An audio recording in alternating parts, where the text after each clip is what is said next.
ミオの寿命はモード調整しながら起動させて1日ぐらい。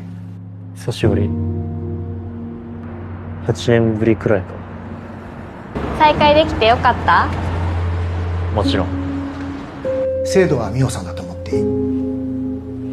感情にちょっと弱い部分あるけどね。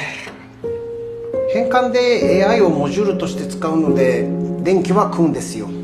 私だったら仮想でも好きなことして家に生きるけどな。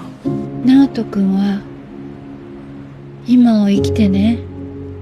2人でたわいもないこと話しながら時間が過ぎていくこと続いてほしい。